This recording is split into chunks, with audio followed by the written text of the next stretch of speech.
todos animados? Bom, eu sou a Tairine, aluna do curso de licenciatura em matemática da UEG. E hoje nós vamos falar sobre um tema bem legal, mas que pouco de nós vivenciamos na história do Brasil. Então, quando a gente se conecta nos jornais, ouvimos muito uma palavrinha, que é a inflação, que de palavrinha não tem nada, pode causar um estrago no nosso bolso. Mas o que será isso mesmo? Então, a economia do Brasil passou por momentos economicamente dependentes, que buscou soluções de valorizar sua moeda e desenvolver a sua economia. Porém, esse desenvolvimento exigia dos governos a contratação de empréstimos a serem usados na contratação de funcionários e no financiamento de obras, o que deixou o país completamente endividado. Ou seja, o país estava num perrengue danado. Uma solução encontrada pelo governo para sanar este problema foi fabricar o dinheiro necessário para que ele tivesse condições de pagar parte das suas dívidas. Meu sonho é fazer isso, gente. Produzir dinheiro. Essa solução parecia ser prática e viável, mas infelizmente a circulação de dinheiro em uma economia que não tem riquezas correspondente àquele total de dinheiro disponível acaba desvalorizando a moeda. Através de algumas pesquisas realizadas, serão abordados vários conteúdos matemáticos através da história da inflação, como, por exemplo, fórmulas, gráficos, estatísticas, tabelas e índices. No entanto, vocês poderão pesquisar muito mais sobre a história do Brasil nesse período, descobrindo quem era o presidente da época, o que causou o problema, quem ajudou a solucioná-lo ou diminuí-lo, e se forem bem mais a fundo, vão conseguir até associar acontecimentos do nosso passado com as novas propostas do nosso governo atual. Mas então, bora produzir conhecimento? Afinal, aprender a lidar com o dinheiro é muito importante para a nossa formação como cidadão. Bom, todo esse papo de inflação se iniciou na chamada Era Vargas. Com a criação das leis trabalhistas nessa época, o tal do Índice de Preços ao Consumidor, que é o IPC, que nós vamos falar bastante, do país, passou a ter índices altíssimos de inflação. Para se ter uma ideia, de 1984 até 1994, os brasileiros conviveram com 4 trocas de moedas. Então, vamos calcular esse tal de IPC? Aí na sua casa você vai escolher 2 ou 3 produtinhos para realizar uma pesquisa de preços. Seria interessante que você escolhesse produtos que use no seu dia a dia. Normalmente, a inflação é calculada de forma mensal, mas nós vamos calcular aqui na forma anual, dividido por décadas, para que a nossa pesquisa não fique tão extensa, certo? Estabeleci aqui alguns anos a partir de 1930. A pesquisa consiste em saber qual era o valor dos produtos escolhidos por você nessas datas. Vocês poderão pesquisar em sites que realizam a conversão da moeda da época para a moeda de agora, que é o real, preencher essa tabela já com o preço convertido, e eu irei preencher apenas com o primeiro produto para exemplificar toda a atividade, certo? A minha pesquisa de preços foi com o produto arroz de 5 quilos.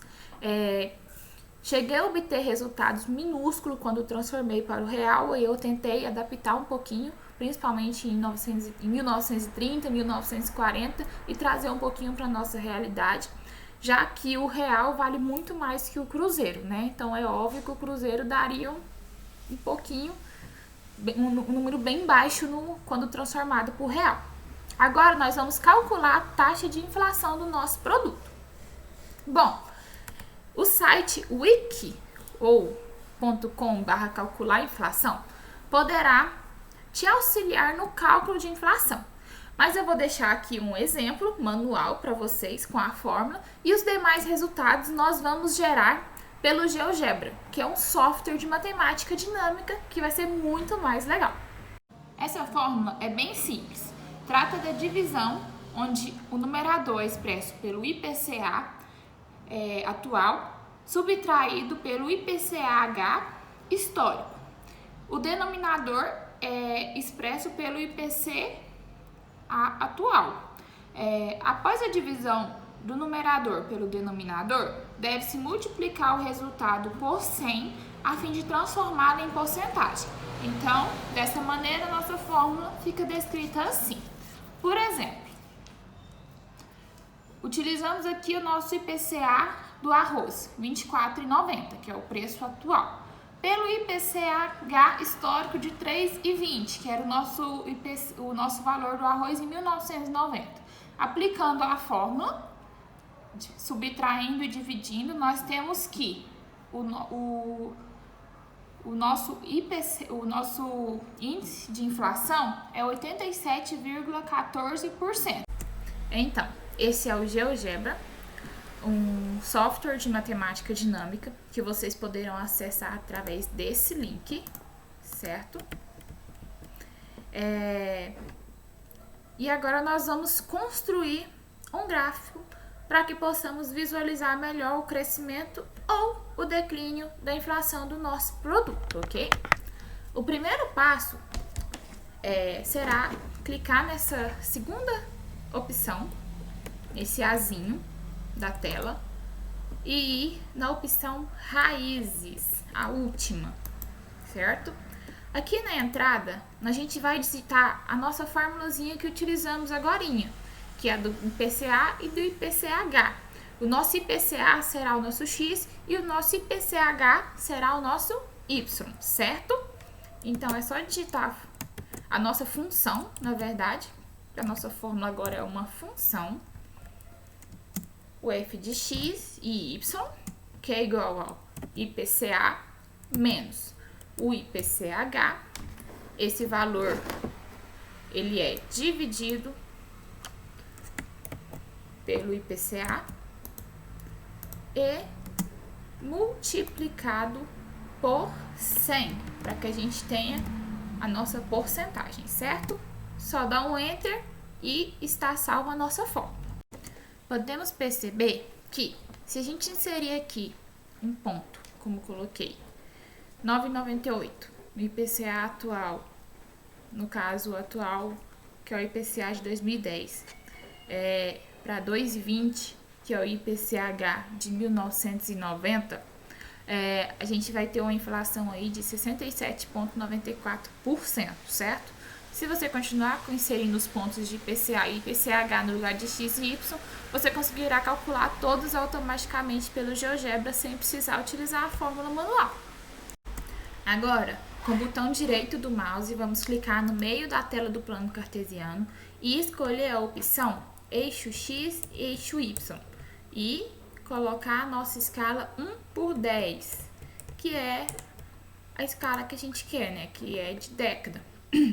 Agora a gente vai clicar no nosso plano cartesiano com o botão esquerdo e arrastá-lo ele aqui para a gente conseguir usar o segundo quadrante do plano, certo? Agora nós vamos aqui escolher a terceira opção da barrinha de cima, clicar nela e encontrar aqui o caminho poligonal e selecionar, ok? Aqui nessas entradas, ao abrir a entrada, nós vamos digitar todos os pares ordenados de X e de Y. A gente deve digitar os parênteses, os pares numéricos e clicar em Enter.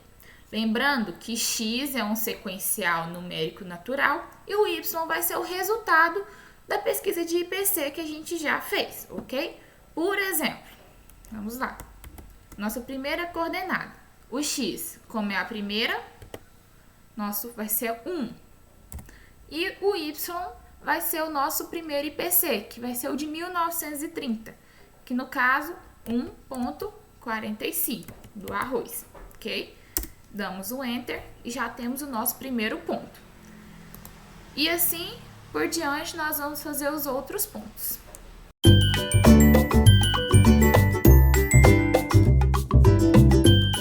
Então, após a gente ter inserido todas as coordenadas, os valores dos nossos IPCs que nós encontramos, né, dos preços, nós vamos certificar de que a nossa terceira opção aqui de caminho poligonal está selecionada e vamos clicar no ponto A, depois no ponto B, no C e assim diante, até a gente chegar no último ponto, que é o J.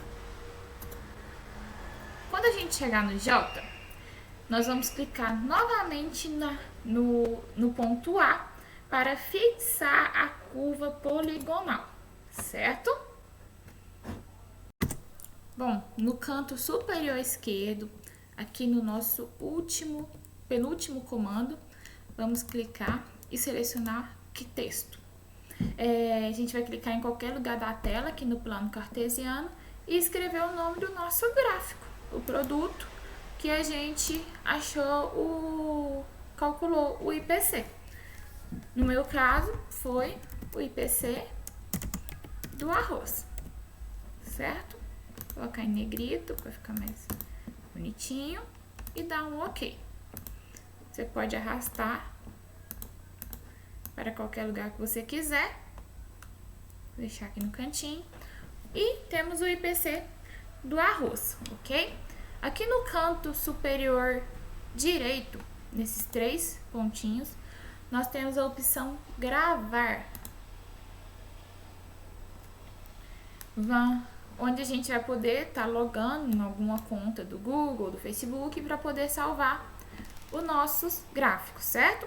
Após salvar os gráficos, você poderá estar compartilhando com seus colegas e comparando os preços dos produtos que vocês estiveram pesquisando no decorrer do tempo. Para fazer outros gráficos, você tem que reiniciar a tela, aqui no nosso atualizar de tela do Chrome, certo?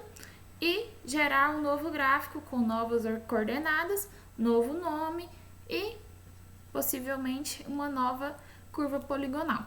Bom, pessoal, a proposta inicial apresentada foi essa. Espero que vocês tenham curtido, certo? Um grande abraço, se cuidem e até a próxima!